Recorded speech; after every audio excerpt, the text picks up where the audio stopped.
Ladies and gentlemen of Streamland, TV Land, welcome in to another episode of your favorite podcast, Colored Television, starring myself, Frank Grouch, and joined as always by the effervescent Pretty Rad Reg. Woo! What's happening, man? Applause. I am great, man. I have our outline here, so this is the paper we have, just so y'all know. You good? I'm great. Good. I'm glad to hear. It's good to see that you're great. Yeah. You excited about the episode? I'm very excited because I've been out all night.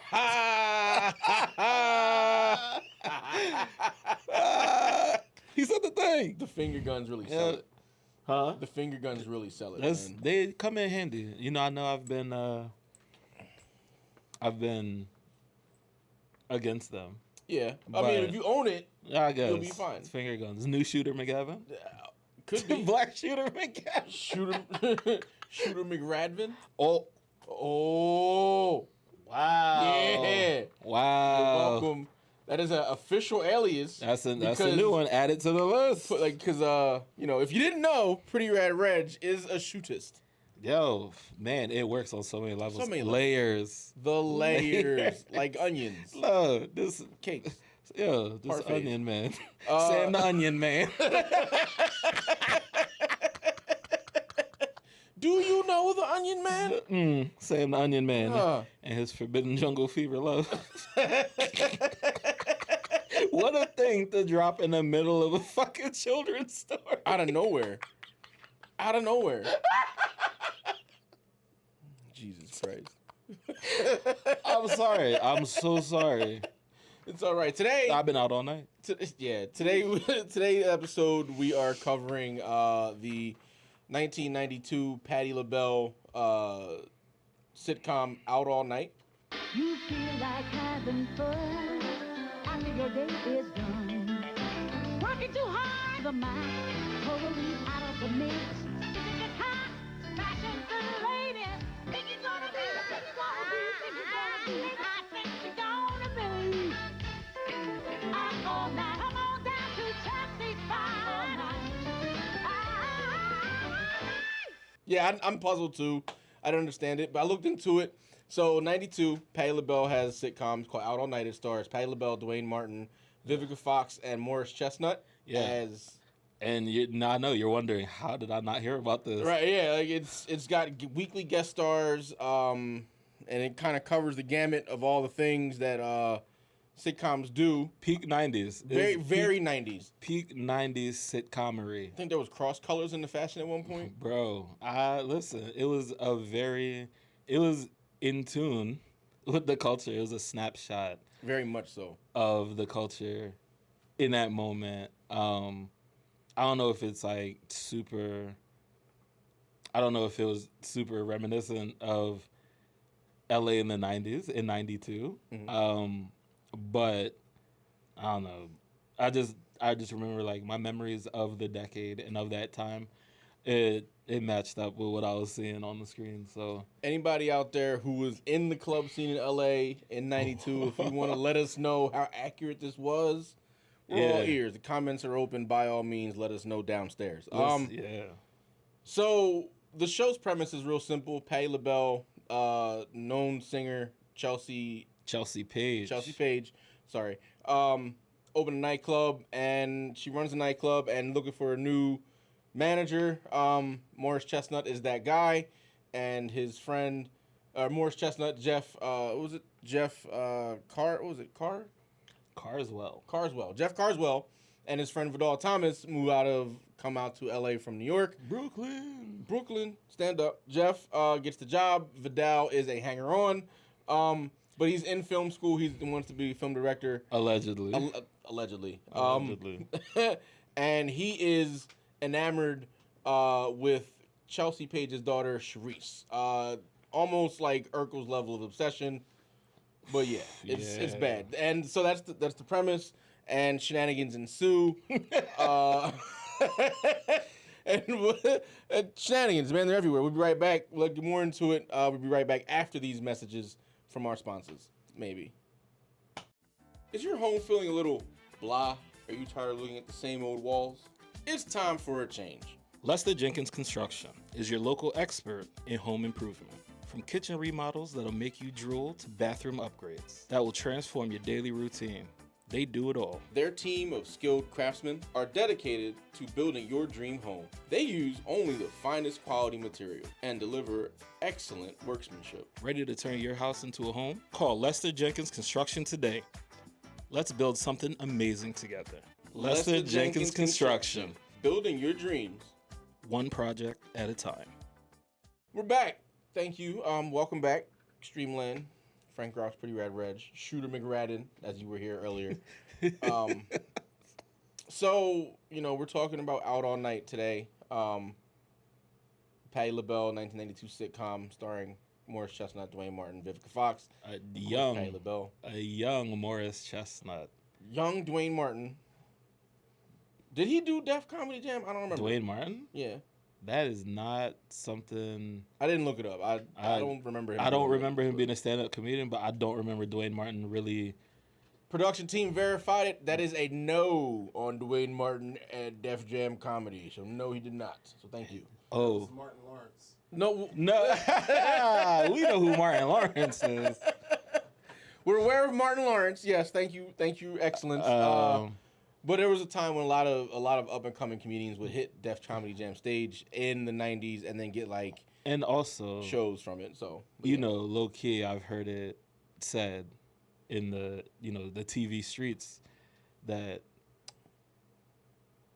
Dwayne Martin is the great value Bill Bellamy. Oof. And so maybe that's why you were like, oh, was he on Def Comedy Jam? Because he does give Bill Bellamy vibes. So, I mean, okay. And of course, young Vivica Fox at the time. Young Vivica. And it was on NBC. It was a Miller Boyette production. No.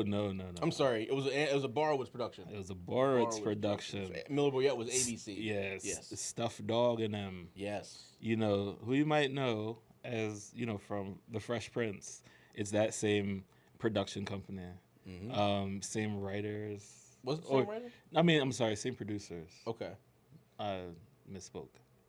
So one thing I did notice, and I did this jumped out at me immediately. In one of the episodes, some of the scene switch stinger sound effects, that little music, background stuff you hear, was the exact same scene transition stuff in Fresh Prince. Yeah, they were recycling stuff. It wasn't even it was a remix. No, it's they just lifted it from the production truck and just dropped it in. Not a bad thing, because again, 92 urban NBC is smart. It all sounds the same. It was cool. It was just interesting to see. Oh shit, that's the Fresh Prince scene switch sounds. I mean, because of that, and then other things that we'll touch on later. Mm-hmm. I'm inclined to believe that. Well, no, I feel like it is canon. It's set in the same universe as the Fresh Prince, and so that's why the music is the same.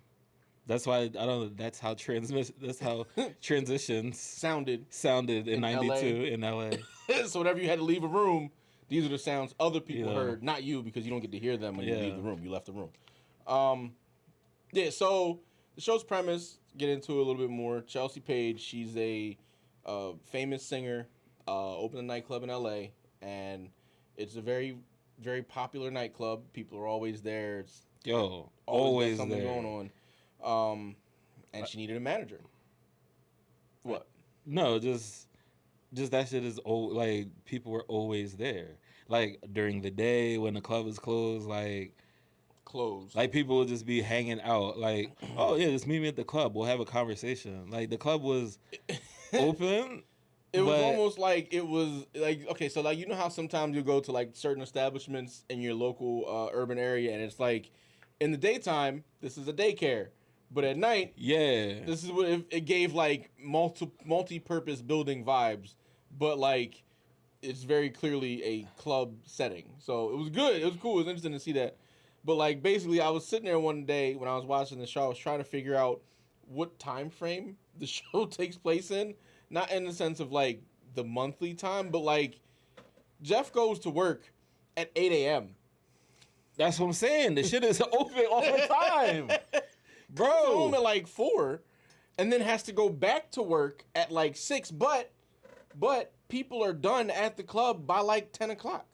But then sometimes they be like, oh, I don't know how late LA clubs are. Aren't they like 3, 4 a.m.? I feel like they're late. Like some clubs are open late, like real late. And of course, again, downstairs in the comments, let us know. I don't know nothing about LA club culture. I'm not from LA, but like you definitely let us know in the comments about the certain clubs in LA, and we'll definitely be able to, follow up. But it was weird because he go to work in the morning at like 8 or 9 o'clock, and I understand you have to set up a restaurant and everything, but like it's a nightclub, so why are you going in so early if you're open and operation hours are like, nightclub club hours? You know what I mean? Because he was like, I'll see you there 9 a.m. bright early. She's like, that's fine. I won't be there till 3. Right, which made sense because a lot more sense. Yeah, I guess he didn't quite understand, but he still would show up at 9, which was weird. But he was still doing restaurant manager stuff, so I kind of understand because restaurants do open hella early. Yeah, for prep stuff, but he wasn't back there chopping onions. He wasn't chopping onions, but I could understand why it may be open if it was a restaurant bar situation. Listen. So, anyway. I don't know what it was in the 90s. Like, the 90s were a wild time. So, but yeah, so that was the thing. He gets his job as a trainee. He's trying to become the manager. This is his career choice he chooses. He also brings his best friend, Vidal Thomas, who is an aspiring film director. And boy... Yo, first of all, this man Vidal, changed his name to Vidog. Like, you remember when in the 90s it was just cool to just be wild rapey? Like, I don't even like using that word. But I get what you mean. No, you know what I mean. You know how Urkel was trying to get with Laura, and like everybody was like, "Oh, that's kind of cute because he's a nerd." It was persistent. She's the cheerleader, and he's still trying. And it was puppy love, right? It was. This is like worse by like 1,000,000% because he's 22, 23 years old.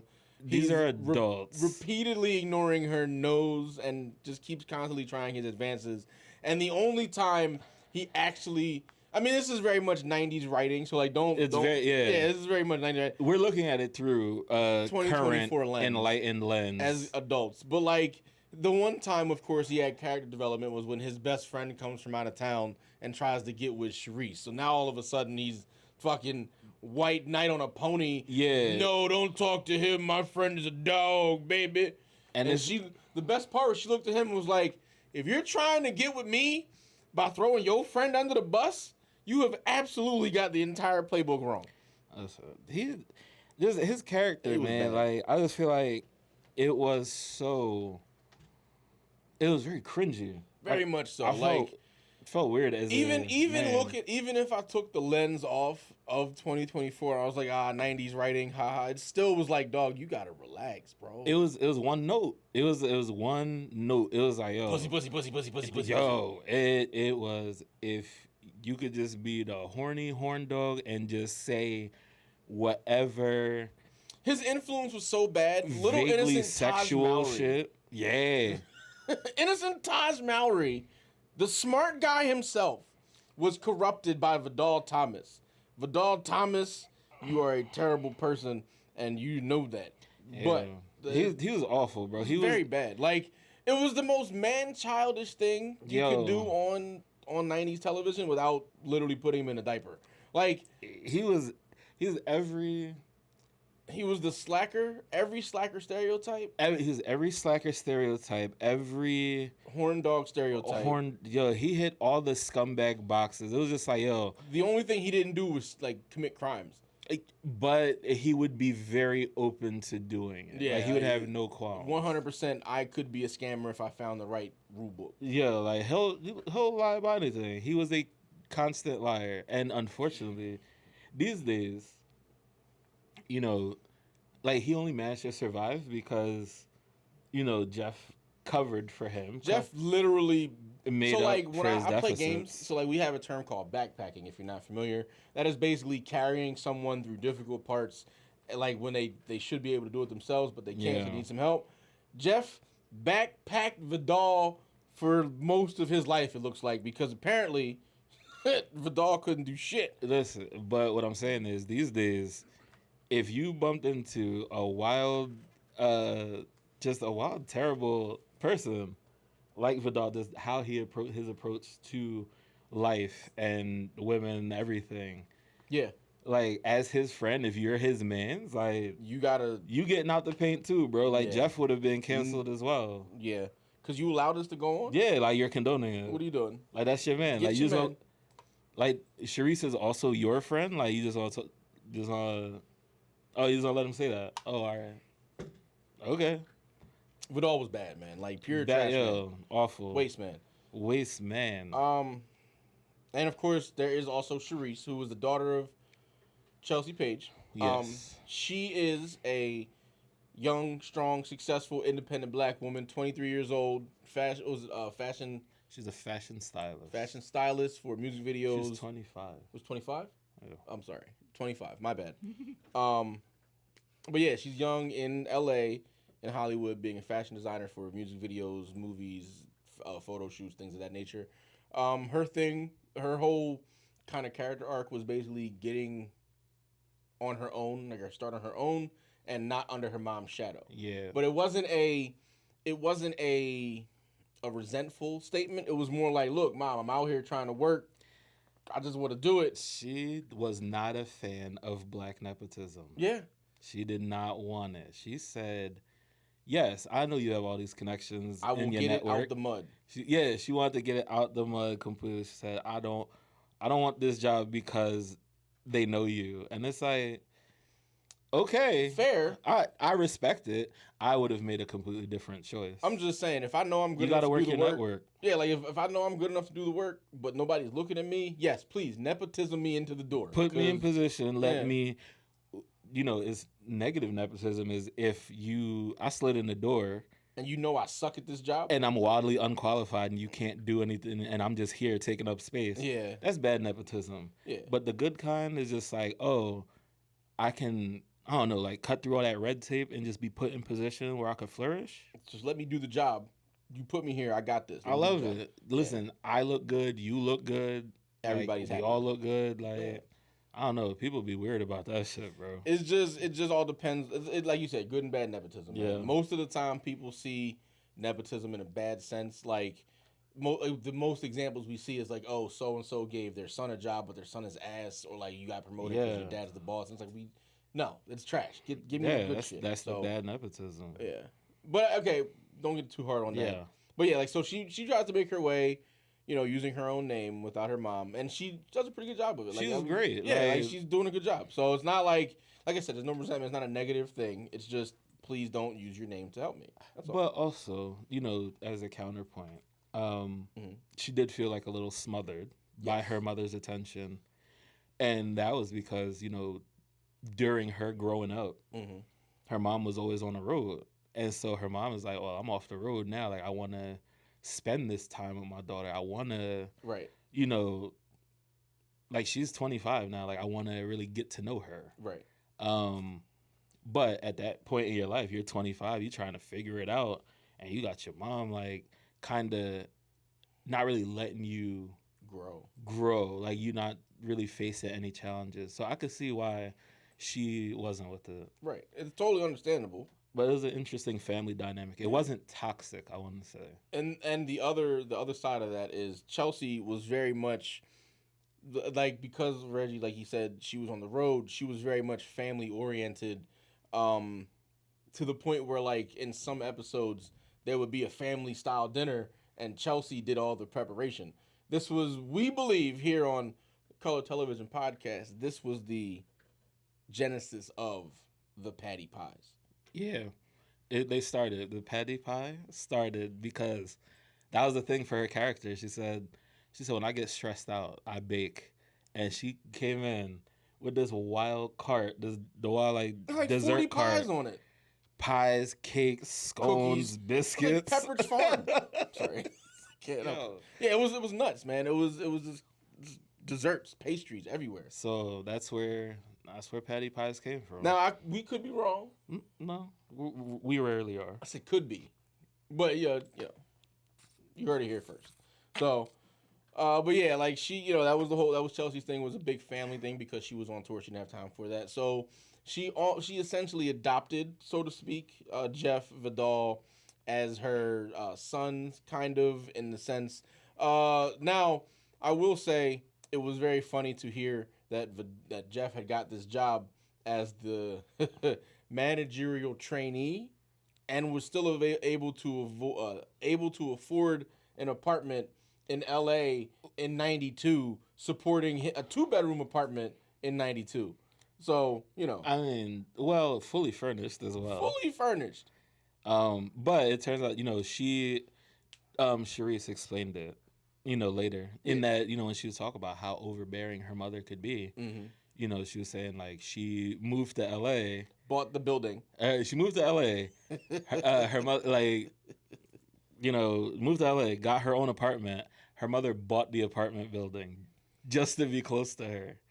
And it was just, so that explains how Jeff and Vidal on their first day in LA get fully furnished a fully furnished apartment, 2-bedroom apartment with a computer. And listen, home computing in 92 cost a fucking grip. It might not be where it is now, where it's like cheap expensive, but like it was like thousands of dollars, $2,500 minimum to get a home computer. I mean, look, my dad's first computer. Yeah, he said it was like it cost him like $4,000. Jesus. And I guarantee, like, I don't know, it has less power than my iPhone. Far less. Jesus. But it also weighed like 60 pounds. Yes, yeah. It's heavy as shit. Oh, that's big old IBM Jones. Yeah. Oh man, but yeah. Also, so while watching this show, we've noticed a pattern in sitcoms. There is in black-centered sitcoms, black shows. There is always, most of the time, I gotta do more research into this, but there is definitely a token white guy. Yeah. In Frank's Place, there is what was his name? Shorty. Bubba. I'm sorry, Bubba. Oh, and Shorty. There was two. There's Bubba and Shorty. They were in the kitchen. In Wayans Brothers, you have White Mike. In Fresh Prince early episodes, you had Kellogg Lieberbaum, Cornflake. Yeah, Cornflake. You had there wasn't one in Malcolm and Eddie that I remember. No, but there was Bullethead from the Steve Harvey Show. Bullethead from the Steve Harvey Show, and then you had my hand. They had I think there was the British best friend in Eve. I forget her name, but she definitely existed. Well, that was a choice. Just don't save it. I know, because at the same time, we'll talk about it later. But yeah, so like the token white friend is a thing that we're going to look into and make sure and check and see if there is one going forward for sitcoms that are centered around blacker people. I guess black people don't. Wow. What? I don't know. I said blacker. That was weird. Blacker people. Oh man. People. Yeah, I'm gonna need to talk to the production about that one. Edit that shit out. That's got to go. That's in the bloopers. Oh yeah, that's got to go over there. Anyway, yeah. You just stop right there. Cut that shit. I'll be right there. Just do a pause like this. Come back. But yeah. Basically, we'll check that out. So we have Angus. Yeah. Let me see if I can get his name out the notebook here. We got Angus. Angus McEwen, very Scottish fucking name. That was his name, McEwen. Yeah. So this guy is basically, for all intents and purposes, shortest explanation we can give you, Scottish Kramer. I swear he came off Scottish later on in the series. It's like, oh no, he's from Liverpool. The name Angus McEwen is a very Irish or I think it's Scottish. I want to say Scottish. I thought he was Scottish, and I was like, oh, this is Scottish Kramer. Right, and I'm running with it because you can still be Scottish from Liverpool. But so ultimately, he was, if Vidal didn't exist, he would be the comic relief. Yeah, but so they did double comic relief. Ugh. Like Vidal's was so over the top though. You know what? No, I feel like everyone did equal heavy lifting comedically. Yes. So, but Angus didn't have like a B plot. He was like there. Oh yeah, like, he was definitely. At least Vidal had a B plot. He was a gang. Yes, Angus was the gang. When we first meet Angus, he walks into the apartment. Just walked in, Because locks didn't exist in the 90s. In 1992, in L.A., people didn't lock doors. In 92 in New York, they didn't either because Kramer also just walked in. That is true. Locks didn't exist in sitcom land. That is true. At all. It was a safer time. Are we sure it was safer and happier? In TV land it was, because they didn't lock the doors. That's fair. Okay. Niggas just walking in. Yeah. And not being accosted. Like, it's just like... You just walk in and you're good. Like you walk into somebody's crib and the most reaction they gave you was, what are you doing here? Not get the fuck out. Yeah, that's... Like, I could walk in my best friend's house right now. He's going to look at me and be like, get the fuck out. Like, why didn't you call first? You didn't knock? How dare you? What are you doing? You didn't even knock at a courtesy knock at least? Yeah, bro, listen. You walk into my place uninvited.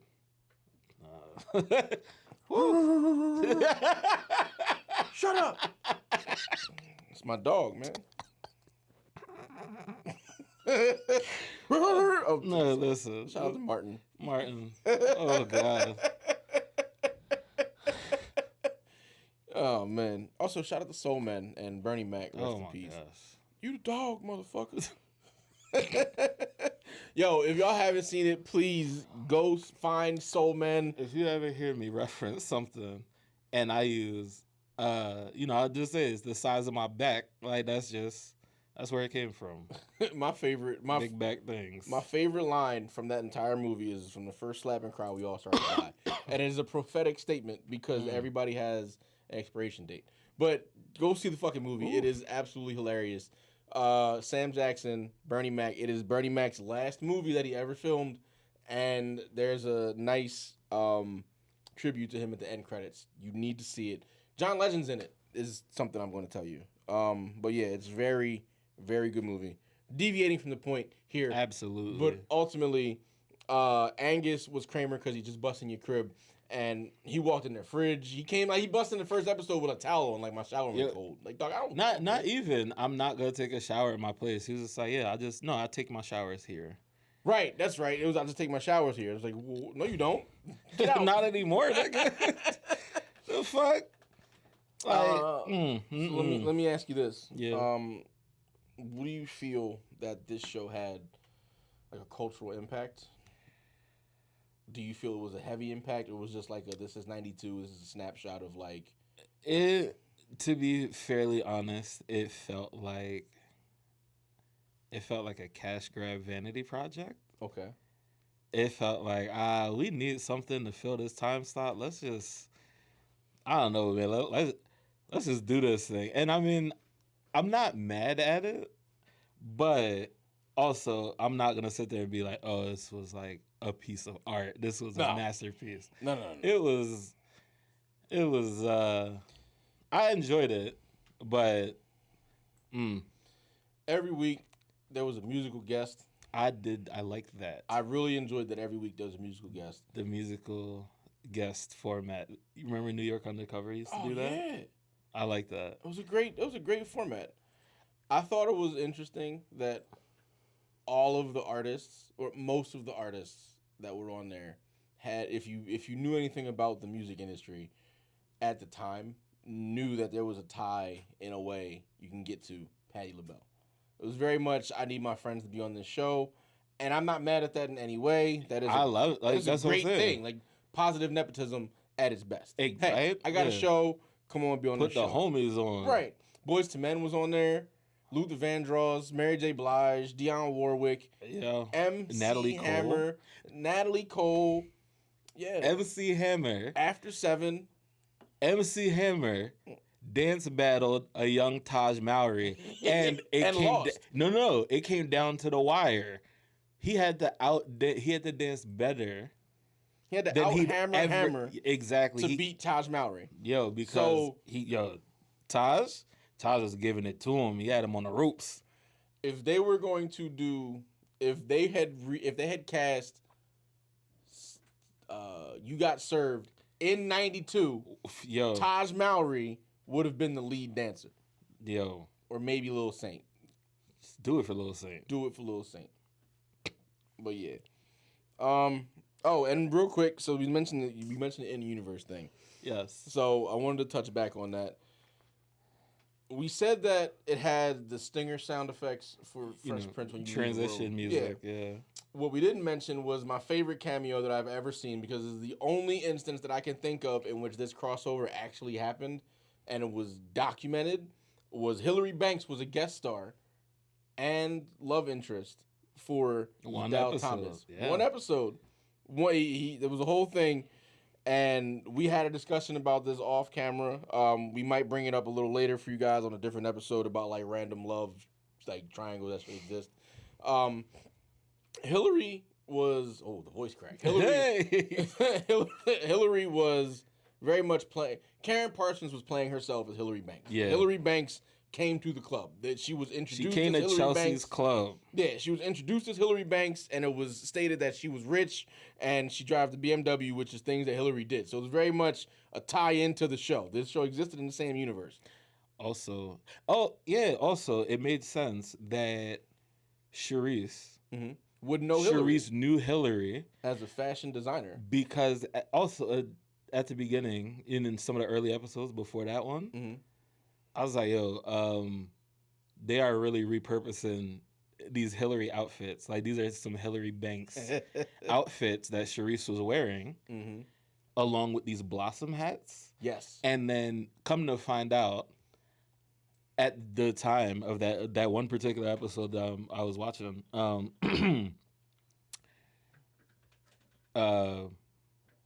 All Night aired on Sundays, and then a Monday night was Fresh Prince and Blossom in a power hour. In a power hour. Oh, and so it just felt very funny just seeing like all of this overlap, because we probably wouldn't have noticed it back then. Right. But with enough time removed from it, just seeing like, oh, that's fucking Blossom's hat, and that is Will's outfit from. She looked like a damn Bel Air Academy student right now. Like, it was just, I don't know. It was cool. It was cool little Easter eggs and shit. Like, I like to see that. Very detail oriented. I like to notice them little things. So yeah, it was enjoyable. And they didn't take Hillary out of her character. Yeah. Like, at no point, like when we meet Hillary, they even explained to her that Charisse was working at the firm in which Hillary worked as a receptionist for when Will had to date, I think, was it Queen Latifah? I think so. Before she became a guest on the show as a student, which was also a weird thing, because if you watch enough of the show, you get Queen Latifah as the fashion designer who wanted Will for being young and tender, but then like she also played a high school student. With casting, what are you gonna do? TV is TV, baby. Actors, baby. What you gonna do? Play the role. Acting.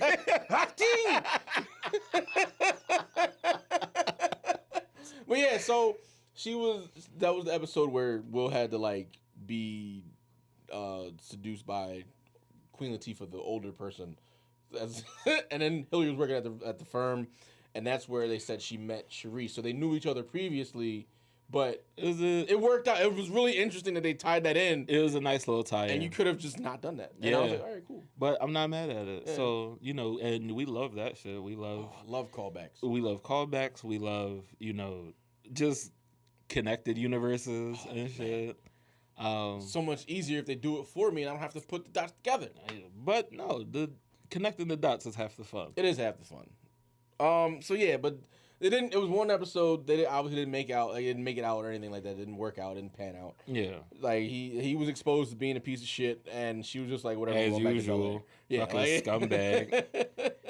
The shenanigans, they ensued, and we ended the episode with a little bow.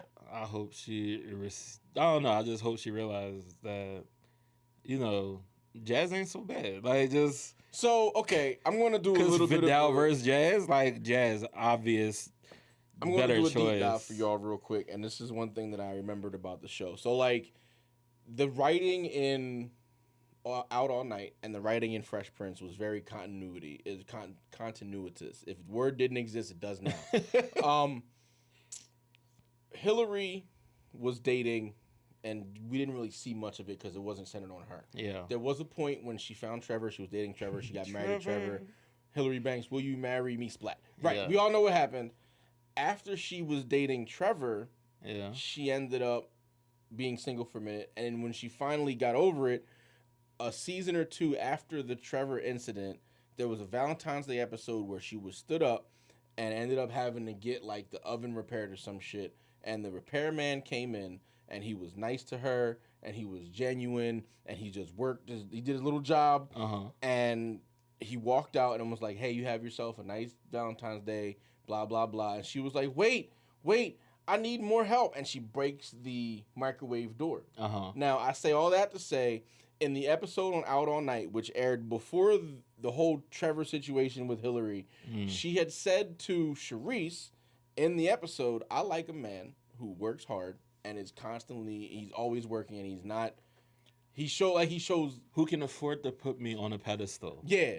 So Dwayne Martin, Vidal Thomas, he said, I'm the manager of the club. They called him on the shenanigans and bullshit. Roger. Called him on the shenanigans and his bullshit. And he ended up telling her, "Hey, I'm just a pizza delivery man." And she was like, "Okay." Now, we discussed this. Him being a pizza delivery man isn't the bad choice. The reason she didn't fuck with him is because he lied. Yeah. Plain and simple. If he was just like, "I'm a pizza delivery man, I work, bing, bang, boom." No, but then she was like, she's like, "You can't afford to put me on a pedestal." Right. There's also a limit. Like, yes, she respects that you work, but like, nigga, you don't make money. So Enough. it's like enough money. Right. Which is fine. But I mean, listen, She has standards. Her dad's fucking Uncle Phil. Like, we got money. Mad money. So she has. What you need mine for? She has standards. You're right. You can't walk into this and be like, "Oh, you rich. I'm not. Let's date." You're right. You got to bring to the table before she can start paying for you. That's all. You got to show that you can, You're right. Anyway, so that's the thing that stuck out to me was that the continuity was there because Hillary was like, "I like my men who work hard," and dots down the line, Trevor worked hard at the news station, and then the guy who came in to fix the oven was also a hardworking man, and it worked out that way. So that was something I noticed, and I appreciate that the writing team kept that continuity between the two shows. Again, a very nice touch. Like, it's small stuff, man, and this is why we do the research so you don't have to. We'll be right back after these messages.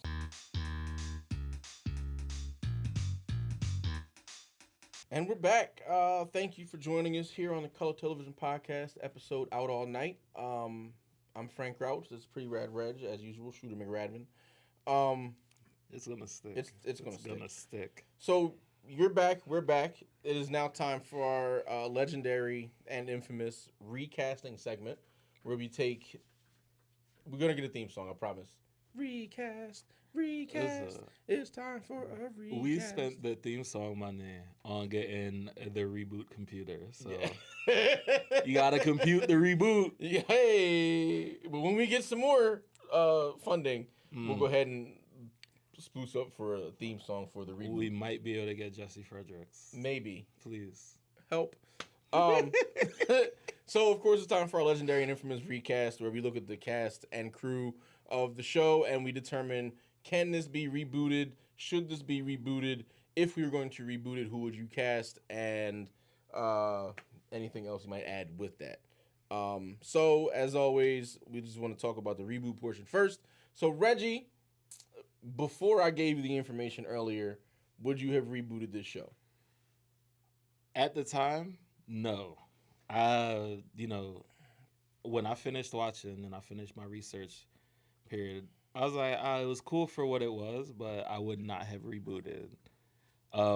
Because to me, it felt like a vanity project that it didn't really add to the culture, or it just didn't add anything, because it wasn't like super groundbreaking. It wasn't super progressive. It wasn't like, this is some superb acting. It was a show.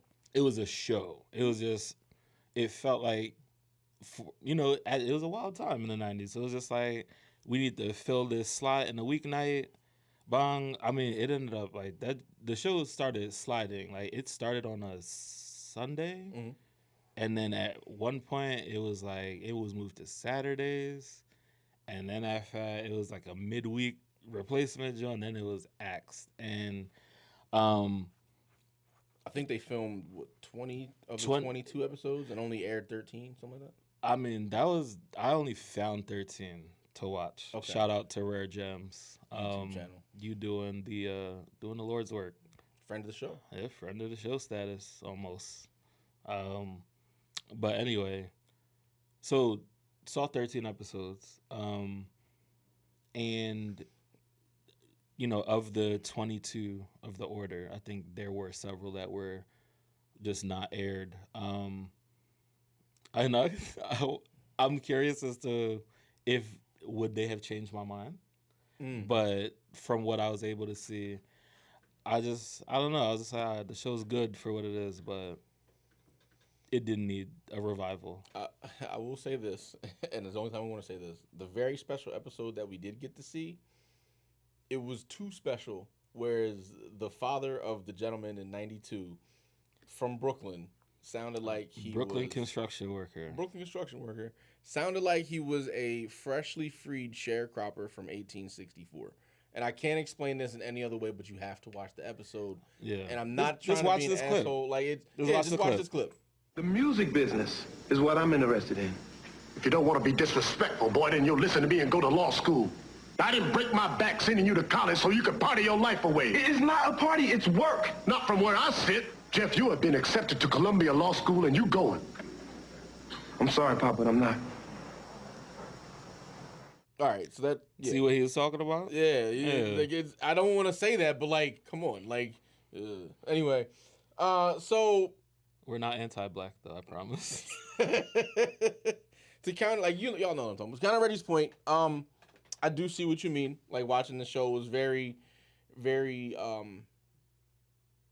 stereotype sitcom. Like, the tropes, all the tropes were there. It was cheese. It's too much cheese. Formulaic, man. very formulaic of paint by the number sitcom. Vidal, Dwayne Martin. Like, I've never first, seen him. Hold on, I want to say before we just dissect Vidal's character, this is not in any way a knock on Dwayne Martin. No. Dwayne Martin is a phenomenal actor. He's a good actor, and I'm a fan of his work. Which is why I was surprised to see him as this character doing this. Right, but again, this was young Dwayne Martin. It was young, like younger role, so I get it. Take what you can get. Listen, I'm not hating. No. I'm just saying. This is 100% on the writers and not on Dwayne Martin. Put it that way. Yeah. So he worked with what they gave him, and he did a good job. And he delivered. I just wish they didn't write what they gave him. Yeah. There you go. Because he felt like all of the worst and over the top parts of Will, and just of like every black homeboy stereotype. Pussy. Like it was so weird, man. I didn't. I'm sorry I say it like that, but like that's what he was on. That's the type time he was on. Every time we saw Vidal on screen, if he wasn't talking about Charisse, he was about to talk about Charisse, or he just got done talking. Just about women Charisse. in general, like he was just like That was the thing in the '90s. It was just like, oh, I'm just like that. Every woman that walks in is just a, piece of meat. Like I'm a drooling wolf. Like, he was Johnny Bravo because he was also never successful. He was. He which was very important. Oh, Black Johnny Bravo. Come to find out though that Johnny was. We always thought he was an adult. Johnny was like a teenager. Like 16. Yeah. Well, which is wild. What 16-year-old Richardson. Dressing, looking like a fucking greaser? That's what I'm saying. Like the boy. Well, damn. You know what the greasers were kids too. They were. I don't know. I mean, all it was a black t-shirt and sunglasses, and he combed his hair. No. Just the shades and then the rolled up sleeves. Johnny looked. I thought he was a grown ass man. He was. I thought he was 20 also. Yeah, like I put him in 20 in college because like the women he was going after, he was. I also thought were women. Like he wasn't trying to go after a 16-year-old girl. It was like 20-year-old women. So it's like So it's like so now it's cute and persistent. It's cute. When it's puppy love, it's cute. Persistence is cute. Yeah. When it's not puppy love, it's like. No, this is harassment. Stop it. Like all of it's harassment. Leave it alone. But yeah, Johnny Bravo. Vidal was basically Johnny Bravo. But the bad kind. But like kind. He never learned a lesson. Never learned a lesson. I didn't think there were anything. He almost redeeming. learned a lesson. But then as Vidal, the lesson was being taught, pure Vidal fashion, blew it. So, he hit the scumbag button. They said, "Don't press it." Boop. Scumbag. Yeah. It's Bow Wow pressing the button.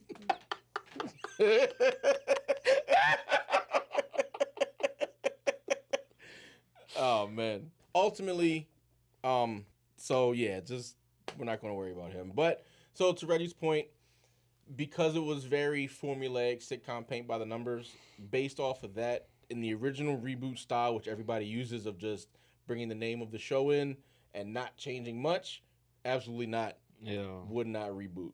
However, because of my belief in a reboot is the same property changing things to make it better, I would absolutely reboot this. So yeah, And here's why. like I feel like we had been operating under the wrong definition of reboot when we looked at these things, because it seems like when we say a Hollywood reboot, Are you French? huh? Are you French? Yeah. So yes. Because we've been operating under different reboot pretenses.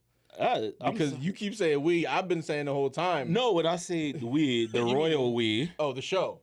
Just overall. We as a society. Okay, I'm sorry. We as a people. We the people. We as consumers of media. Okay, that's fair. And what I'm saying, and then like we compared to Hollywood, because when they say Hollywood reboot, they just be like, oh, let's take this old shit, kind of polish it up and make it new, and then Put Steve Martin in it. yeah, and it's like, oh, reboot, and it's like, I feel like when Frank describes his vision of a reboot process, it's like, oh no, you know how you reboot a computer because that shit was not working right, and I feel like that's the approach we take to it. Sort of. My simple thing is just you have an idea, and the idea was really good, but like you missed your execution in a couple spots. Yeah, so we're gonna turn this off and start. We're gonna reboot it. It's gonna come back. Start the programs back up. Yeah. How it should have been without these terrible bugs. What are those bugs? Low hanging fruit. Toxic masculinity. Toxic masculinity. Low hanging fruit.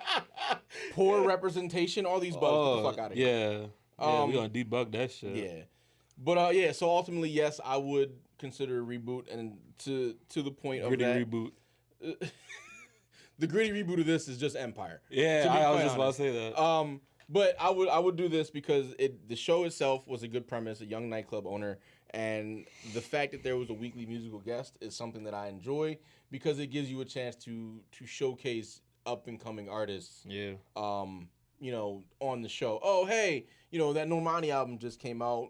Nobody knows Normani is this week's guest. Like, Normani's the guest for the week, right? Yeah. The hit single she has out, yeah. Season finale, we get Glorilla and Megan Thee Stallion. Ta-da. You know, Yeah, you don't want to miss that. You know, but I guess that was when things were more structured. You could time your releases around things like that. I mean, you could still do that. I guess now. maybe. It's just a matter of they just have to want to do that. That's all. True. So, but yes, ultimately with Hollywood style, no. Actually taking care about the show, yes. So that's that is the answer to the reboot question. All right. Now, everyone's very favorite part. My favorite segment, Reggie's favorite segment, our favorite segment, production team excellence's absolute favorite segment, the legendary recast. And today, we're going to start with Reggie's recast, and then we'll do mine because I believe last time it was mine and then Reggie. You won the toss. I won the coin toss. all backstage, off camera. I won the toss, and so let Reggie go first. Like in case you didn't know, we recast the main players. This week it is Chelsea Page, Charisse, Jeff Vidal, and Angus, the token white friend. So we've recast those 5 roles. Everything else we'll kind of just give you information as we go. But Reggie, yes, start us off. I'm ready. What you got? All right, so we're gonna start with Chelsea. My choice of Chelsea. I think Jennifer Hudson. She rocked that. Singer. Not touring. Actor. Actress. Older. We try to drop the gender from. They just say actor now. Oh, okay. Actor. Yeah. And she also is older. Yeah. Not like I'm not saying she's old. No, age appropriate. Yeah, there you go. Thank you. Age appropriate for the character. Age appropriate for the character. Yes. Okay. Yeah, I don't really argue that. The only counterpoint I have was I chose, and this is maybe because of the way I looked at the way it was set up. I chose Jill Scott. Patti LaBelle, artist from Philly. Jill Scott, artist from Philly. Age appropriate. There was a lot of kinda Philly representation huge. in this show. Just even from the Borowitzes, because that's pretty much two. Are they from Philly? It did not come up in my research that they were, Okay. but there was not a lot when I was checking out Susan Borowitz. Okay, I will look at that further. But tell us in the comments. Let us know, man. Matter of fact, Susan and Andy, chime in if you're busy. If you're not busy, if you have a moment. Yeah. So yeah, I would Jill Scott or also Jennifer Hudson. That's actually a pretty solid choice. So I'm going to give Reggie the point this time, simply because we both First agree. on the board. First on the board. Let's go. Yeah. If y'all agree, in the comments below, go ahead and keep score at home. We will definitely be watching. So next cast member will be Charisse. It is Chelsea Paige's daughter. So we were looking into who was in Hollywood. Reggie, go ahead. Let us know who you got here. And my vote was, Coco Jones. Keep it in universe. No, I can't because she's Hillary now. So no, but no, still Coco Jones. I think she'd be a phenomenal Charisse. Like she's just, I don't know. She just has the ability to really inhabit that character as well as make it her own. Her own, yeah. Right. Like she would shine in that. So I got a couple names for Charisse. The first name is Halle Bailey. I say that all the time wrong. Little Mermaid fame. Youthful Hollywood actress. Can also sing if need be for the time. That's true. It's not necessary, but she can if need be. And she's young and she's an actress, or an actor. So her. Also, Yara Shahidi. Actually, I like that choice. Because I mean, if you really want to do universe tie-ins, she graduated from college in Grownish and decided to get a job in L.A. doing music or whatever, working at the Outlet Nightclub. I'm just tying it in there, making it easy for everybody. Bing, bang, boom. I mean, what do you think? I think we both deserve a point. I mean, put them on the board. You still up one? Yeah, I'm still up one. Yeah, we both score on that. Put them on the board. Ding. There you go. So, of course, the next character we're casting would be Jeff. Jeff Carswell. He is the male protagonist, the lead, the main one, if you will, for the show. And Reggie, go ahead. Who you got? Because I want to see him do more serious stuff. Like I feel like I spent so much of his career watching him be a scared kid. Like I want to see Caleb McLaughlin. Okay. I feel like he's roughly age appropriate. Like young college graduate type. Just being. I think he could definitely pull off being Jeff. Okay. Because I feel like while Jeff was supposed to be like, the comedic straight man, he was doing some of his own, he's funny. Yes. He was bringing the funny, and I think Caleb can definitely do that. So I think it'd be like a real, perfect swap in my opinion. Okay. I went with Damson Idris. I can see it. It crossed my mind. Because he can do the drama part. We know he can do drama. He can be the very serious, business-minded youngin. For those who don't know, Damson Idris played Franklin Saint on Snowfall. Yeah. Very, very, very good show. Shout out to John Singleton. May he rest in peace.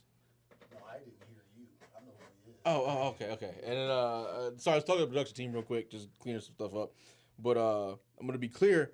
Damson Idris is my choice for Jeff Carswell. I could see it. Like he was very standing on business. He was very standing on business in Snowfall, so I could see how that real uptight business mindedness could translate. I also think he'd be a very good straight man for Vidal's buffoonery. I mean, I'd be open to seeing it, but I think I'm also over seeing Damson in that particular super role. Serious mode. Yeah, like I'm just. Jeff wasn't super serious. He was sitcom serious. He was sitcom serious, I but think Damson would nail it though. No, he absolutely could because he's Damson. It's just, I don't know. I'd like to see something that, I don't know, different. I want to see Caleb in this thing. Okay. So, I mean, we'll both get a point, I'll say, because Damson is very valid. Yeah. And Caleb being anything but Stranger Things is a good idea, too. So. Right, facts. Yeah. Because that's how the child actors, man, they need to keep going. Then they got to wild out to, shed that. Right. No, fuck Yeah, that. Just don't let them wild out. grow. Yeah. Like, They're people, man. Give them, yeah. shout out to child actors, man. Yeah. 2 points on the board, Listen, one apiece. yeah. You're still up. I'm still up. You still up. Still up. You still up. All right, so now we got Vidal Thomas. And he's the very low-hanging fruit, all the stereotypes turned up to 11. Just when you see, you'll understand. But ultimately, who do you got?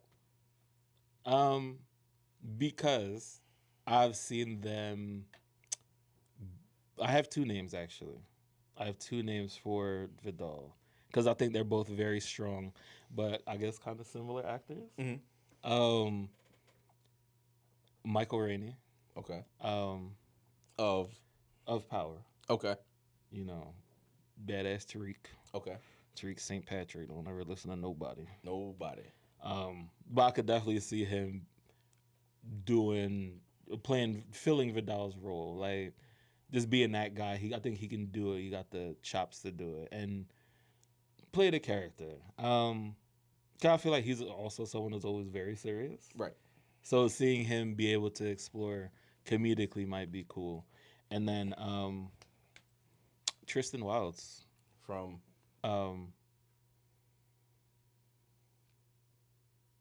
oh, I'm sorry. You wouldn't know. Is The Wire? Because you don't watch The Wire. That's right. A youth from The Wire. No, Yeah. that's fair. But no, he's dope. He could, I think, I've seen him in Swagger, and I think, he can be, I'm interested in seeing him be Vidal. I think he could own that role and, do it well. Yeah. So I picked this name because black doesn't quite crack, and I feel like this person would perfectly nail this role. Damon Wayans Jr. You mad because it's like, damn, he really could do it. He absolutely could do it, and it would be hilarious. I think he's maybe too old by a little bit. By a little bit, but I will take the fudging of the time and dates just to make that work because I would be here for it. I'd like to see that. Just because he's that's a good choice. I've tied the game. You've tied us. You've tied us up. Yes. So it's down to Angus. It's down to Angus. Oh my god. Okay, well, so Angus is the token white friend. He was the Scottish Kramer, just busting in the apartment doing whatever he wanted. I swear he was Scottish, in the pilot episode, and then suddenly he became actual British. I don't British. Care. It's all one aisle at the time. Or English, or yeah.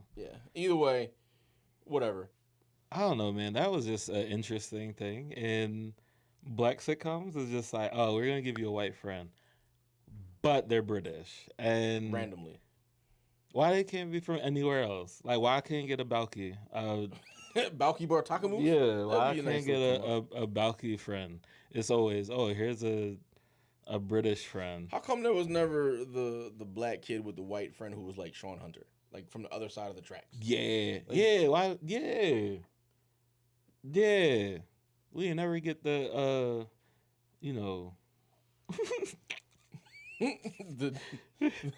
the bad kid, the at risk, the white at risk youth. Because it stands to reason the at risk youths would just be friends with each other by default. Yeah, they're both ne'er do wells. But it's always the paragon of virtue friend. Yeah, it's always why the at risk youth was always a little black kid, 3J. Well, the difference is that's Chicago, so all the youths just were black. Because I just meant in sitcoms in general, but damn, okay. All right. Yeah, you're right though. 3J was. I just meant a 3J type. It would always be What I'm saying is, did we see a lot of black sitcoms adopting a bad little white boy or a little at-risk white boy? There wasn't too many black sitcoms that adopted white kids, period. If I can remember. Like, the only time I can think about that was Different Strokes, when when the white people adopted Arnold and Willis. Yeah, no, Willis was the old dude. Oh. He was his brother. Arnold was his brother. Willis was the brother of Arnold, right? Y'all tell us. Y'all tell us in the comments, because I haven't watched Different Strokes yet. So there's a lot of shows up here. He just do not be watching stuff. Make me right. That's it. Fix me. So, all right, do Angus. Yeah. We're almost here. All right. So who would you cast as Angus? So my Angus, because I don't know, because I feel like I don't know if he can do accent work, but I don't know if we made Angus not. It doesn't have to be British. Oh man, let's make him Portuguese. Oh, is it Jason from The Good Place? No. He's dope though. He's amazing. I would actually cast him. I was going with our buddy Gianni Paolo. Oh, from Power. Johnny Paolo, yeah. Okay. From Power, yeah. Braden, shout out Braden. Because he's already feeling. I feel like he's the comic relief on Power. Like, to see him lean into that more in a sitcom, I think he could absolutely deliver. We just we would stop it at the point where he would like get his own spinoff, where it turns into the don't do too much. It's not gonna be the Joey of Out All Night. Yeah. You'll get cut before that. Yeah, it's fine. We'll find a new token white friend. You got deported or something. We'll replace you with somebody else. But yeah, that's my choice. So I guess my casting is a little too high then. I ended up going with Taron Egerton from Kingsman fame. But I don't know, man. Plugging in them Brits. Listen, well, if you're gonna have a British friend, might as well have another British friend. Send him in. He's only there for bit parts. But like my other casting idea was, instead of Taron Egerton, Jack Harlow. And initially I'm like, I don't know, I don't like this idea. Then I thought about it. I think it would work because they're at a nightclub, Jack Harlow's whole thing is, I'm just trying to get on with my music career. And that's just the running gag in the show. However you want to play that gag up, I feel like it would work out the best. But, again, I'm not putting age into consideration. I just... Yeah. I can see the value in that, but I would not make that choice. That's fair. That's fine. That's okay. I don't know how do you score us? Yeah, you gotta let us know in the comments. Angus was the hardest casting one. Yeah. Tell us downstairs what you think.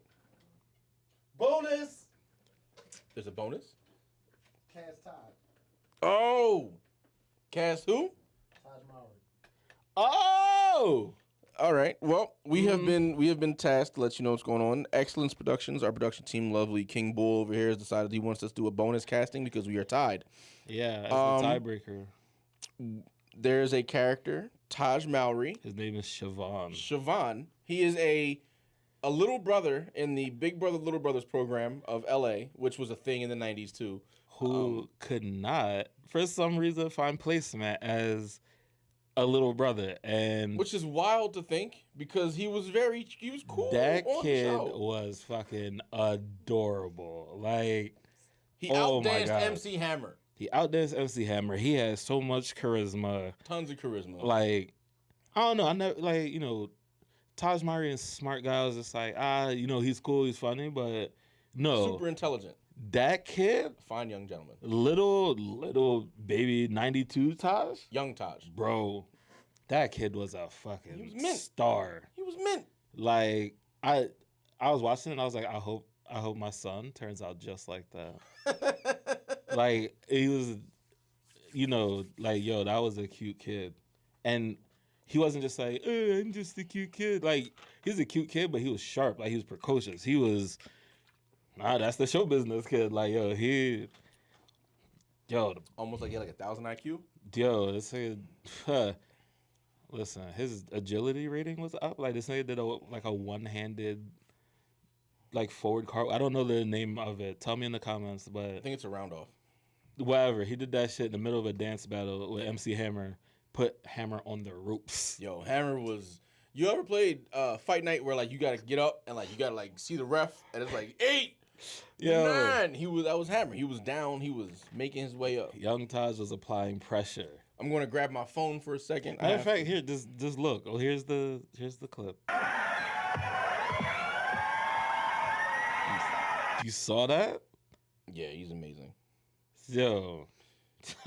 He's the best. He's the best Maori. But who would he be replaced with? Who would he be recast as?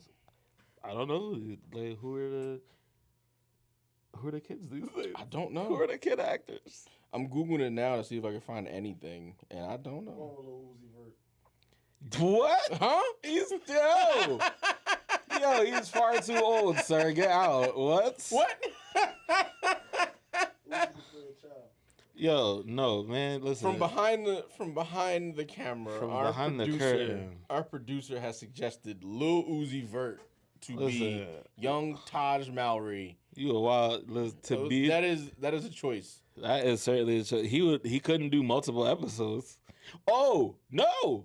Yes, got it. Bang! Watch you watching comedic gold right here. Lil Uzi Vert. Yeah. Young Taj. Mm-hmm. He's technically young enough to be in a program because he was born on a leap year. Lil Uzi Vert? No, that's his character. That's what I'm saying. So that's why he looks like he does. 40. But he's 25 or whatever. But he's in the little brother program because of leap year. Because of the leap years. I resolved it. I resolved Can that we paradox. put a little point section for Excellence Productions also? So we get one more point. Bonus point goes to the production team for that one. The house gets a point. Yeah, the house gets a point. I get the assist.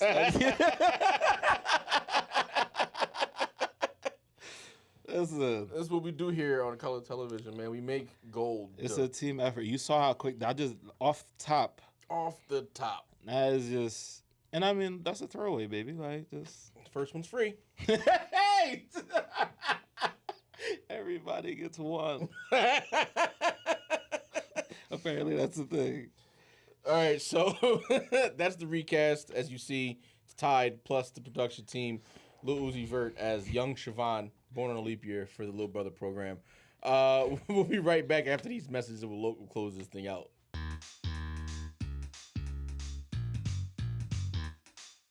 Welcome back.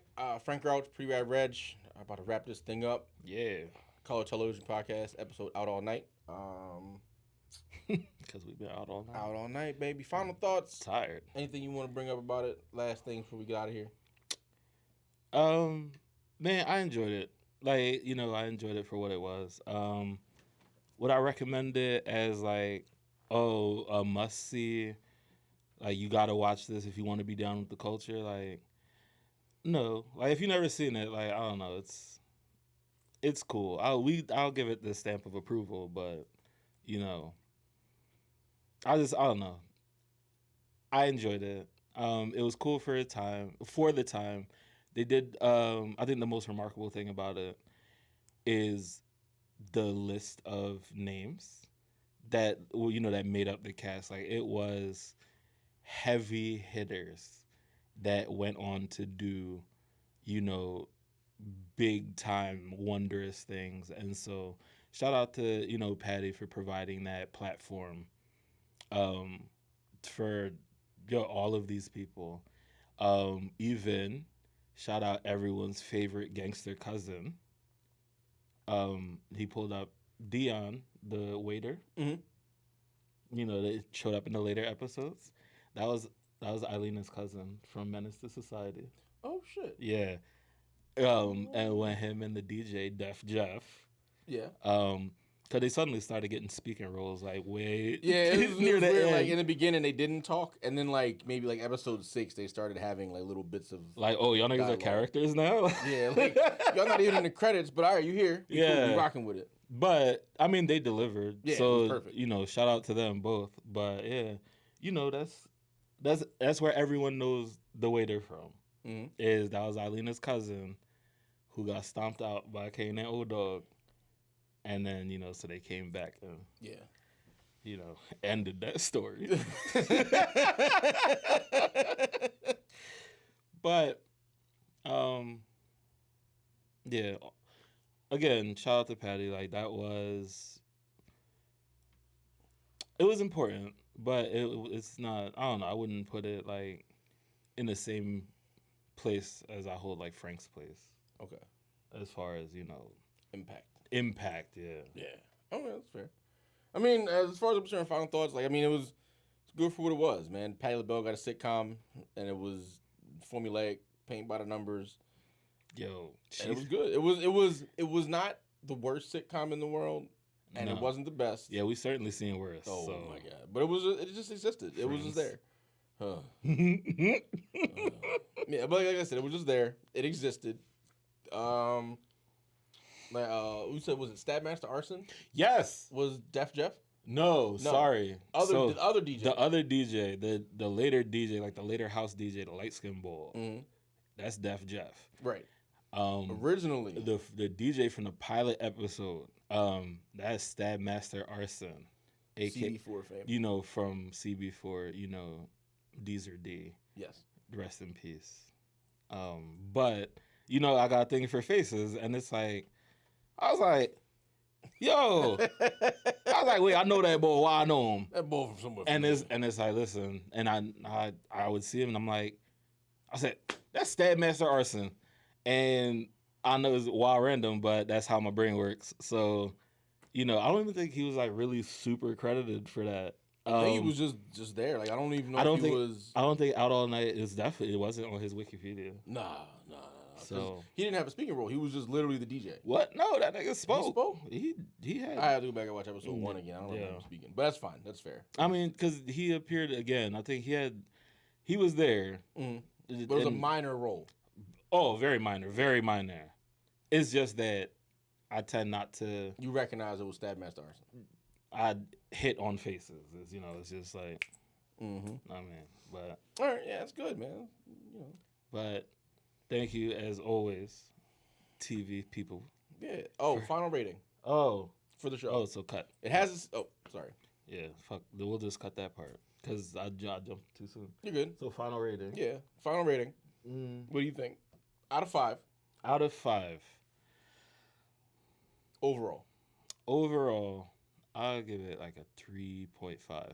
Okay. Like it just, we've certainly seen, the worst shows. There were some really, really great moments, really nice moments, and then there were a couple of those was like, it's cheese, but sitcom cheese. Sitcom cheese. It happens to it happen more often than not. I don't want to say like sitcom cheese and that's what made it bad. No, or that it was a thing unique to this black show. No, it was just sitcom cheese, man. It just happened. Like, it happened. Yeah. Sometimes like it's not a fault of the show itself. Like, the cast was there. Just the writing wasn't as good as it could have been. I'm not saying that it was bad. It's just you know. I mean, you know who like cheese. I mean, I'm Frank Crouch.